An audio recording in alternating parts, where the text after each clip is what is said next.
आप सब लॉकडाउन में इस मन की बात को सुन रहे हैं।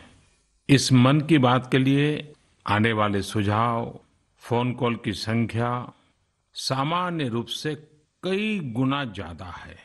कई सारे विषयों को अपने अंदर समेट आपकी यह मन की बातें मेरे तक पहुंची हैं। मैंने कोशिश की है कि इनको ज्यादा से ज्यादा पढ़ पाऊं, सुन पाऊं। आपकी बातों से कई ऐसे पहलू जानने को मिले हैं जिन पर इस आपाधापी में ध्यान ही नहीं जाता है। मेरा मन करता है कि युद्ध के बीच हो रही इस मन की बात में उन्हीं कुछ पहलुओं को आप सभी देशवासियों के साथ बांटूं। साथियों, भारत की कोरोना के खिलाफ लड़ाई सही मायने में पीपल ड्रिवन है। भारत में कोरोना के खिलाफ लड़ाई जनता लड़ रही है, आप लड़ रहे हैं।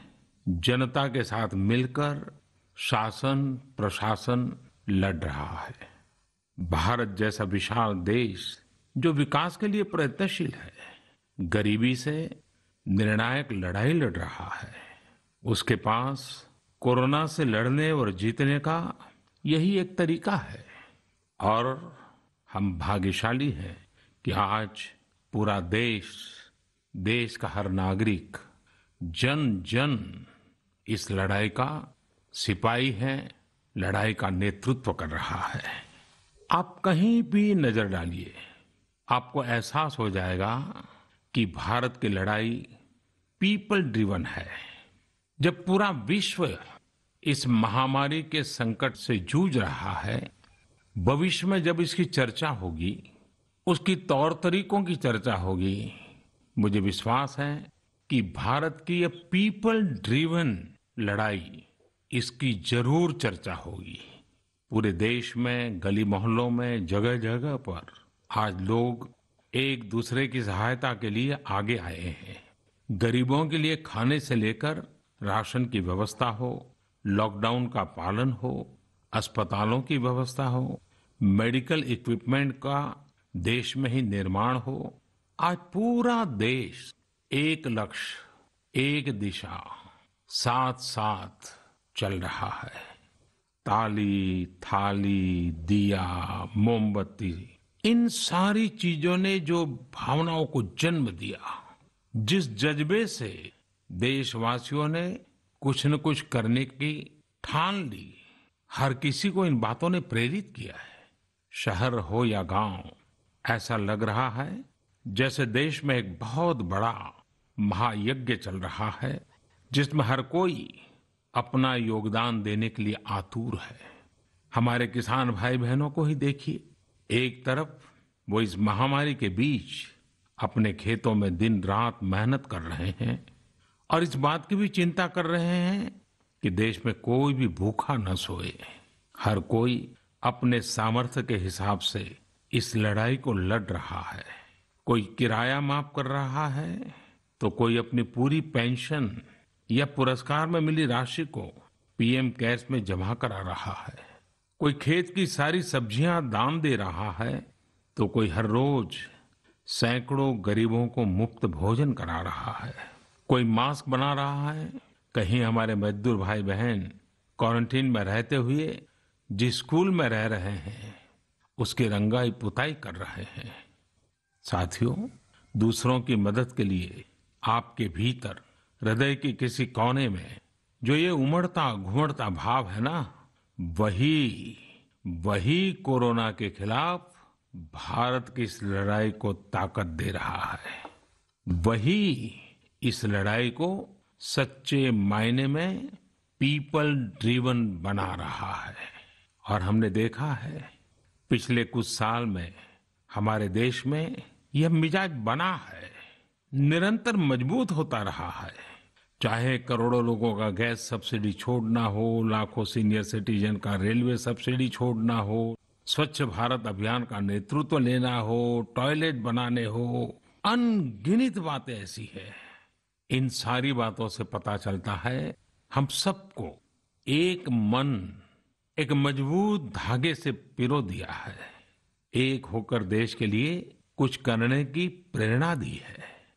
मेरे प्यारे देशवासियों, मैं पूरी नम्रता पूर्वक, बहुत ही आदर के साथ आज 130 करोड़ देशवासियों की इस भावना को सर झुका करके नमन करता हूं। आप अपनी भावना के अनुरूप देश के लिए अपनी रुचि के हिसाब से अपने समय के अनुसार कुछ कर सके, इसके लिए सरकार ने एक डिजिटल प्लेटफॉर्म भी तैयार किया है। ये प्लेटफॉर्म है covidwarriors.gov.in। मैं दोबारा बोलता हूं, covidwarriors.gov.in। सरकार ने इस प्लेटफॉर्म के माध्यम से तमाम सामाजिक संस्थाओं के वॉलंटियर्स, सिविल सोसाइटी के प्रतिनिधि और स्थानीय प्रशासन को एक दूसरे से जोड़ दिया है। बहुत ही कम समय में इस पोर्टल से 1.25 करोड़ लोग जुड़ चुके हैं। इनमें डॉक्टर, नर्सिस से लेकर हमारी आशा, एएनएम बहनें, हमारे एनसीसी, एनएसएस के साथी, अलग अलग फील्ड के तमाम प्रोफेशनल्स, उन्होंने इस प्लेटफॉर्म को अपना प्लेटफॉर्म बना लिया है। ये लोग स्थानीय स्तर पर क्राइसिस मैनेजमेंट प्लान बनाने वालों में और उसकी पूर्ति में भी बहुत मदद कर रहे हैं। आप भी covidwarriors.gov.in से जुड़कर देश की सेवा कर सकते हैं, कोविड वॉरियर बन सकते हैं। साथियों, हर मुश्किल हालात, हर लड़ाई कुछ न कुछ सबक देती है, कुछ न कुछ सिखा करके जाती है, सीख देती है, कुछ संभावनाओं के मार्ग बनाती है और कुछ नई मंजिलों की दिशा भी देती है। इस परिस्थिति में आप सब देशवासियों ने जो संकल्प शक्ति दिखाई है, उससे भारत में एक नए बदलाव की शुरुआत भी हुई है। हमारे बिजनेस, हमारे दफ्तर, हमारे शिक्षण संस्थान, हमारा मेडिकल सेक्टर, हर कोई तेजी से नए तकनीकी बदलावों की तरफ भी बढ़ रहे हैं। टेक्नोलॉजी के फ्रंट पर तो वाकई ऐसा लग रहा है कि देश का हर इनोवेटर नई परिस्थितियों के मुताबिक कुछ न कुछ नया निर्माण कर रहा है। साथियों, देश जब एक टीम बनकर के काम करता है, तब क्या कुछ होता है, ये हम अनुभव कर रहे हैं। आज केंद्र सरकार हो, राज्य सरकार हो, इनका हर एक विभाग और संस्थान राहत के लिए मिलजुल करके पूरी स्पीड से काम कर रहे हैं। हमारे एविएशन सेक्टर में काम कर रहे लोग हों, रेलवे कर्मचारी हो, ये दिन रात मेहनत कर रहे हैं ताकि देशवासियों को कम से कम समस्या हो। आप में से शायद बहुत लोगों को मालूम होगा कि देश के हर हिस्से में दवाइयों को पहुंचाने के लिए लाइफलाइन उड़ान नाम से एक विशेष अभियान चल रहा है। हमारे इन साथियों ने इतने कम समय में देश के भीतर ही 3 लाख किलोमीटर की हवाई उड़ान भरी है और 500 टन से अधिक मेडिकल सामग्री देश के कोने कोने में आप तक पहुंचाया है। इसी तरह रेलवे के साथी लॉकडाउन में भी लगातार मेहनत कर रहे हैं ताकि देश के आम लोगों को जरूरी वस्तुओं की कमी ना हो। इस काम के लिए भारतीय रेलवे करीब करीब 60 से अधिक रेल मार्ग पर 100 से भी ज्यादा पार्सल ट्रेन चला रही है। इसी तरह दवाओं की आपूर्ति में हमारे डाक विभाग के लोग बहुत अहम भूमिका निभा रहे हैं। हमारे ये सभी साथी सच्चे अर्थ में कोरोना के वॉरियर ही हैं। साथियों, प्रधानमंत्री गरीब कल्याण पैकेज के तहत गरीबों के अकाउंट में पैसे सीधे ट्रांसफर किए जा रहे हैं। वृद्धावस्था पेंशन जारी की गई है। गरीबों को 3 महीने के मुफ्त गैस सिलेंडर, राशन जैसी सुविधाएं भी दी जा रही हैं। इन सब कामों में सरकार के अलग अलग विभागों के लोग, बैंकिंग सेक्टर के लोग एक टीम की तरह दिन रात काम कर रहे हैं और मैं हमारे देश की राज्य सरकारों की भी इस बात के लिए प्रशंसा करूंगा कि वो इस महामारी से निपटने में बहुत सक्रिय भूमिका निभा रही है। स्थानीय प्रशासन, राज्य सरकारें जो जिम्मेदारी निभा रही हैं, उसकी कोरोना के खिलाफ लड़ाई में बहुत बड़ी भूमिका है। उनका ये परिश्रम बहुत प्रशंसनीय है। मेरे प्यारे देशवासियों, देश भर से स्वास्थ्य सेवाओं से जुड़े लोगों ने अभी हाल ही में जो अध्यादेश लाया गया है, उस पर अपना संतोष व्यक्त किया है। इस अध्यादेश में कोरोना वॉरियर्स के साथ हिंसा, उत्पीड़न और उन्हें किसी रूप में चोट पहुंचाने वालों के खिलाफ बेहद सख्त सजा का प्रावधान किया गया है। हमारे doctor, nurses, paramedical staff, community health workers और ऐसे सभी लोग जो देश को कोरोना मुक्त बनाने में दिन रात जुटे हुए हैं, उनकी रक्षा करने के लिए ये कदम बहुत जरूरी था। मेरे प्यारे देशवासियों, हम सब अनुभव कर रहे हैं कि महामारी के खिलाफ इस लड़ाई के दौरान हमें अपने जीवन को, समाज को, हमारे आसपास हो रही घटनाओं को एक फ्रेश नजरिए से देखने का अवसर भी मिला है। समाज के नजरिए में भी व्यापक बदलाव आया है। आज अपने जीवन से जुड़े हर व्यक्ति की अहमियत का हमें आभास हो रहा है। हमारे घर में काम करने वाले लोग हों, हमारी जरूरतों को पूरा करने के लिए काम करने वाले हमारे सामान्य कामगार हों, पड़ोस की दुकानों में काम करने वाले लोग हों, इन सब की कितनी बड़ी भूमिका है, हमें ये अनुभव हो रहा है। इसी तरह जरूरी सेवाओं की डिलीवरी करने वाले लोग, मंडियों में काम करने वाले हमारे मजदूर भाई बहन, हमारे आस पड़ोस के ऑटो चालक, रिक्शा चालक, आज हम अनुभव कर रहे हैं कि इन सब के बिना हमारा जीवन कितना मुश्किल हो सकता है। आजकल सोशल मीडिया में हम सब लोग लगातार देख रहे हैं कि लॉकडाउन के दौरान लोग अपने इन साथियों को न सिर्फ याद कर रहे हैं, उनकी जरूरतों का ध्यान रख रहे हैं, बल्कि उनके बारे में बहुत सम्मान से लिख भी रहे हैं। आज देश के हर कोने से ऐसी तस्वीरें आ रही हैं कि लोग सफाई कर्मियों पर पुष्प वर्षा कर रहे हैं। पहले उनके काम को संभवतः आप भी कभी नोटिस नहीं करते थे। डॉक्टर हो, सफाई कर्मी हो, अन्य सेवा करने वाले लोग हो, इतना ही नहीं, हमारी पुलिस व्यवस्था को लेकर भी आम लोगों के सोच में काफी बदलाव हुआ है। पहले पुलिस के विषय में सोचते ही नकारात्मकता के सिवाय हमें कुछ नजर नहीं आता था। हमारे पुलिसकर्मी आज गरीबों, जरूरतमंदों को खाना पहुंचा रहे हैं, दवा पहुंचा रहे हैं। जिस तरह से हर मदद के लिए पुलिस सामने आ रही है, इससे पुलिसिंग का मानवीय और संवेदनशील पक्ष हमारे सामने उभर करके आया है, हमारे मन को झकझोर दिया है, हमारे दिल को छू लिया है। एक ऐसा अवसर है जिसमें आम लोग पुलिस से भावात्मक तरीके से जुड़ रहे हैं।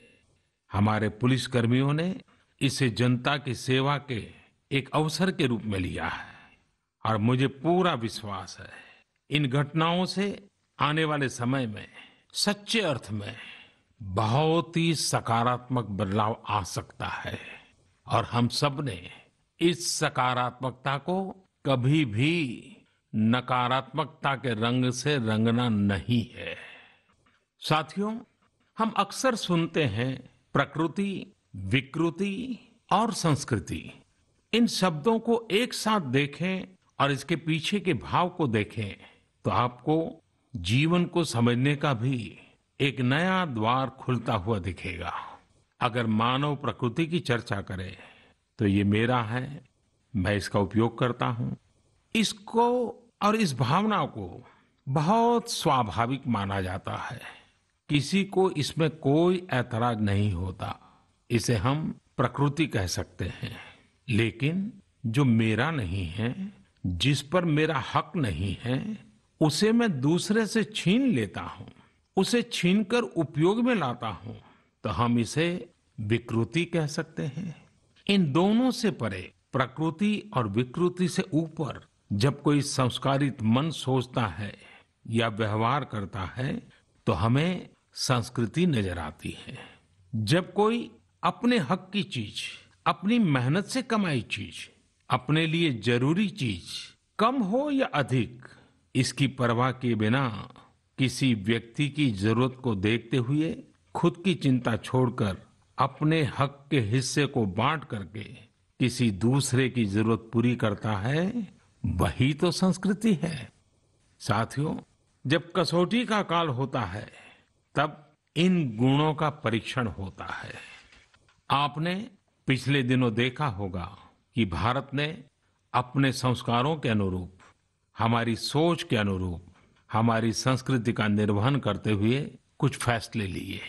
संकट की इस घड़ी में दुनिया के लिए भी, समृद्ध देशों के लिए भी दवाइयों का संकट बहुत ज्यादा रहा है। एक ऐसा समय है कि अगर भारत दुनिया को दवाइयां न भी दे तो कोई भारत को दोषी नहीं मानता। हर देश समझ रहा है कि भारत के लिए भी उसकी प्राथमिकता अपने नागरिकों का जीवन बचाना है। लेकिन साथियों, भारत ने प्रकृति विकृति की सोच से परे होकर फैसला लिया। भारत ने अपनी संस्कृति के अनुरूप फैसला लिया। हमने भारत की आवश्यकताओं के लिए जो करना था उसका प्रयास तो बढ़ाया ही, लेकिन दुनिया भर से आ रही मानवता की रक्षा की पुकार पर भी पूरा ध्यान दिया। हमने विश्व के हर जरूरतमंद तक दवाइयों को पहुंचाने का बीड़ा उठाया और मानवता के इस काम को करके दिखाया।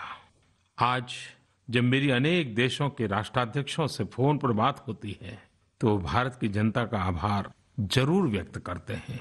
जब वो लोग कहते हैं thank you India, thank you people of India, तो देश के लिए गर्व और बढ़ जाता है। इसी तरह इस समय दुनिया भर में भारत के आयुर्वेद और योग के महत्व को भी लोग बड़े विशिष्ट भाव से देख रहे हैं। सोशल मीडिया पर देखिए, हर तरफ इम्यूनिटी बढ़ाने के लिए किस तरह से भारत के आयुर्वेद और योग की चर्चा हो रही है। कोरोना की दृष्टि से आयुष मंत्रालय ने इम्यूनिटी बढ़ाने के लिए जो प्रोटोकॉल दिया था, मुझे विश्वास है कि आप लोग इसका प्रयोग जरूर कर रहे होंगे। गर्म पानी, काढ़ा और जो अन्य दिशा निर्देश आयुष मंत्रालय ने जारी किए हैं वो आप अपनी दिनचर्या में शामिल करेंगे तो आपको बहुत लाभ होगा। साथियों, वैसे ये दुर्भाग्य रहा है कि कई बार हम अपनी ही शक्तियां और समृद्ध परंपराओं को पहचानने से इनकार कर देते हैं। लेकिन जब विश्व का कोई दूसरा देश एविडेंस बेस्ड रिसर्च के आधार पर वही बात करता है, हमारी फॉर्मूला हमें सिखाता है, तो हम उसे हाथों हाथ ले लेते हैं। संभवतः इसके पीछे एक बहुत बड़ा कारण सैकड़ों वर्षों की हमारी गुलामी का कालखंड रहा है। इस वजह से कभी कभी हमें अपनी ही शक्ति पर विश्वास नहीं होता है, हमारा आत्मविश्वास कम नजर आता है। इसलिए हम अपने देश की अच्छी बातों को, हमारे पारंपरिक सिद्धांतों को एविडेंस बेस्ड रिसर्च के आधार पर आगे बढ़ाने के बजाय उसे छोड़ देते हैं, उसे हीन समझने लगते हैं। भारत की युवा पीढ़ी को अब इस चुनौती को स्वीकार करना होगा। जैसे विश्व ने योग को सहज स्वीकार किया है, वैसे ही हजारों वर्षों पुराने हमारे आयुर्वेद के सिद्धांतों को भी विश्व अवश्य स्वीकार करेगा। हाँ, इसके लिए युवा पीढ़ी को संकल्प लेना होगा और दुनिया जिस भाषा में समझती है उस वैज्ञानिक भाषा में हमें समझाना होगा, कुछ करके दिखाना होगा। साथियों, वैसे कोविड-19 के कारण कई सकारात्मक बदलाव हमारे काम करने के तरीके, हमारी जीवन शैली और हमारी आदतों में भी स्वाभाविक रूप से अपनी जगह बना रहे हैं।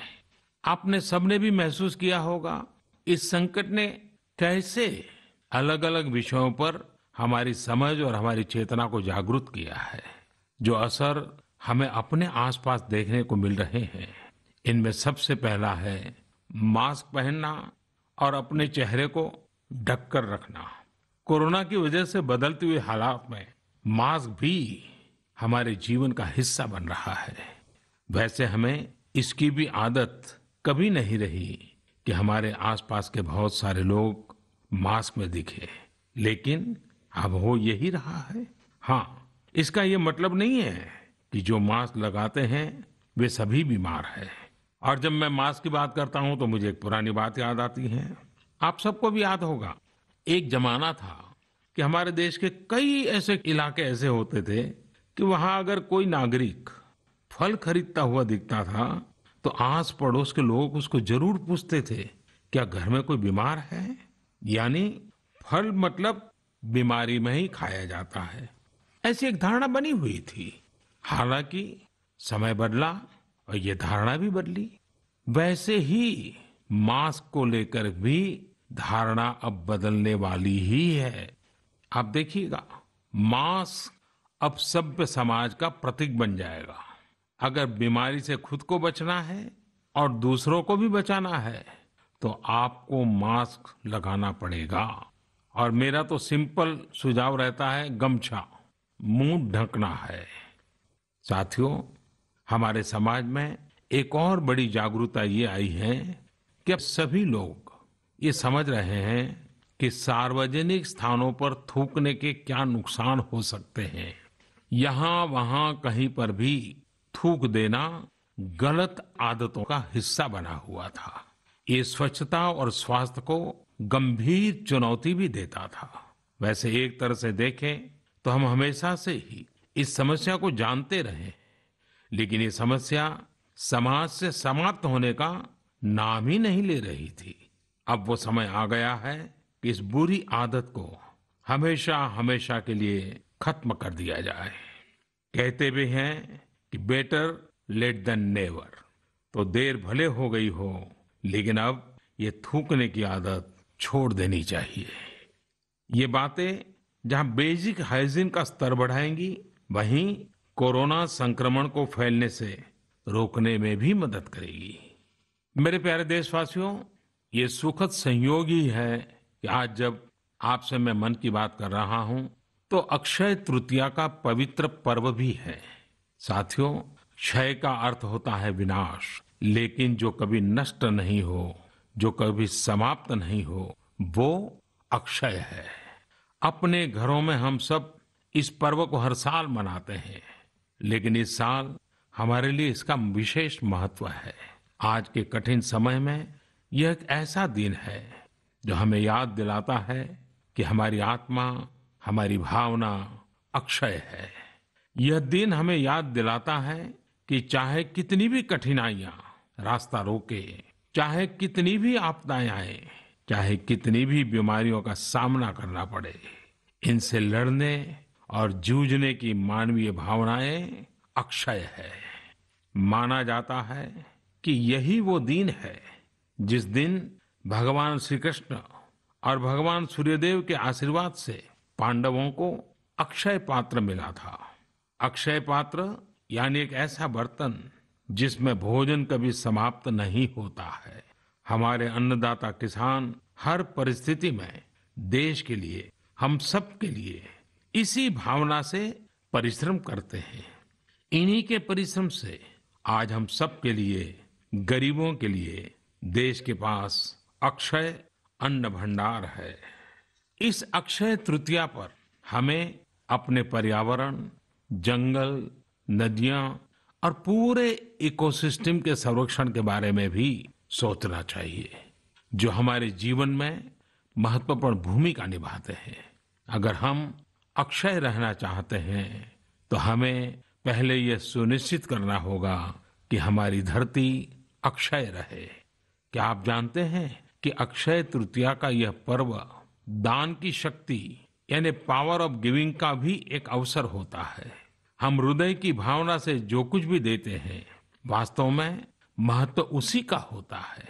यह बात महत्वपूर्ण नहीं है कि हम क्या देते हैं और कितना देते हैं। संकट के इस दौर में हमारा छोटा सा प्रयास हमारे आसपास के बहुत से लोगों के लिए बहुत बड़ा संबल बन सकता है। साथियों, जैन परंपरा में भी यह बहुत पवित्र दिन है, क्योंकि पहले तीर्थंकर भगवान ऋषभदेव के जीवन का यह एक महत्वपूर्ण दिन रहा है। ऐसे में जैन समाज इसे एक पर्व के रूप में मनाता है और इसलिए ये समझना आसान है कि क्यों इस दिन को लोग किसी भी शुभ कार्य को प्रारंभ करना पसंद करते हैं। चूंकि आज कुछ नया शुरू करने का दिन है, तो ऐसे में क्या हम सब मिलकर अपने प्रयासों से अपनी धरती को अक्षय और अविनाशी बनाने का संकल्प ले सकते हैं। साथियों, आज भगवान बसवेश्वर जी की भी जयंती है। ये मेरा सौभाग्य रहा है कि मुझे भगवान बसवेश्वर की स्मृतियां और उनके संदेश से बार बार जुड़ने का, सीखने का अवसर मिला है। देश और दुनिया में भगवान बसवेश्वर के सभी अनुयायियों को उनकी जयंती पर बहुत बहुत शुभकामनाएं। साथियों, रमजान का भी पवित्र महीना शुरू हो चुका है। जब पिछली बार रमजान मनाया गया था तो किसी ने सोचा भी नहीं था कि इस बार रमजान में इतनी बड़ी मुसीबतों का भी सामना करना पड़ेगा। लेकिन अब जब पूरे विश्व में ये मुसीबत आ ही गई है, तो हमारे सामने अवसर है इस रमजान को संयम, सद्भावना, संवेदनशीलता और सेवा भाव का प्रतीक बनाएं। इस बार हम पहले से ज्यादा इबादत करें ताकि ईद आने से पहले दुनिया कोरोना से मुक्त हो जाए और हम पहले की तरह उमंग और उत्साह के साथ ईद मनाएं। मुझे विश्वास है कि रमजान के इन दिनों में स्थानीय प्रशासन के दिशा निर्देशों का पालन करते हुए कोरोना के खिलाफ चल रही इस लड़ाई को हम और मजबूत करेंगे। सड़कों पर, बाजारों में, मोहल्लों में फिजिकल डिस्टेंसिंग के नियमों का पालन अभी बहुत आवश्यक है। मैं आज उन सभी कम्युनिटी लीडर्स के प्रति भी आभार प्रकट करता हूं जो 2 गज दूरी और घर से बाहर नहीं निकलने को लेकर लोगों को जागरूक कर रहे हैं। वाकई कोरोना ने इस बार भारत समेत दुनिया भर में त्योहारों को मनाने का स्वरूप ही बदल दिया है, रंग रूप बदल दिए हैं। अभी पिछले दिनों ही हमारे यहाँ भी बिहू, बैसाखी, पुथंडू, विशु, ओडिया न्यू ईयर ऐसे अनेक त्योहार आए। हमने देखा कि लोगों ने कैसे इन त्योहारों को घर में रहकर और बड़ी सादगी के साथ और समाज के प्रति शुभ चिंतन के साथ त्योहारों को मनाया। आमतौर पर वे इन त्योहारों को अपने दोस्तों और परिवारों के साथ पूरे उत्साह और उमंग के साथ मनाते थे, घर के बाहर निकलकर अपनी खुशी साझा करते थे। लेकिन इस बार हर किसी ने संयम बरता, लॉकडाउन के नियमों का पालन किया। हमने देखा है कि इस बार हमारे ईसाई दोस्तों ने ईस्टर भी घर पर ही मनाया है। अपने समाज, अपने देश के प्रति ये जिम्मेदारी निभाना आज की बहुत बड़ी जरूरत है। तभी हम कोरोना के फैलाव को रोक पाने में सफल होंगे, कोरोना जैसे वैश्विक महामारी को परास्त कर पाएंगे। मेरे प्यारे देशवासियों, इस वैश्विक महामारी के संकट के बीच आपके परिवार के एक सदस्य के नाते, और आप सब भी मेरे ही परिवारजन हैं, तब कुछ संकेत करना, कुछ सुझाव देना, ये मेरा दायित्व भी बनता है। मेरे देशवासियों से मैं आपसे आग्रह करूंगा, हम कतई अति आत्मविश्वास में न फंस जाएं। हम ऐसा विचार न पाल लें कि हमारे शहर में, हमारे गांव में, हमारी गली में, हमारे दफ्तर में अभी तक कोरोना पहुंचा नहीं है, इसलिए अब पहुंचने वाला नहीं है। देखिए, ऐसी गलती कभी मत पालना। दुनिया का अनुभव हमें बहुत कुछ कह रहा है और हमारे यहाँ तो बार बार कहा जाता है, सावधानी हटी तो दुर्घटना घटी। याद रखिए, हमारे पूर्वजों ने हमें इन सारे विषयों में बहुत अच्छा मार्गदर्शन किया है। हमारे पूर्वजों ने कहा है, अग्नि ही शेषम ऋण शेषम व्याधि शेषम तथैव च पुनः पुनः प्रवर्धेत तस्मात् शेषम न कार्येत। अर्थात हल्के में लेकर छोड़ दी गई आग, कर्ज और बीमारी मौका पाते ही दोबारा बढ़कर खतरनाक हो जाती है। इसलिए इनका पूरी तरह उपचार बहुत आवश्यक होता है। इसलिए अति उत्साह में स्थानीय स्तर पर कहीं पर भी कोई लापरवाही नहीं होनी चाहिए। इसका हमेशा हमेशा हमने ध्यान रखना ही होगा।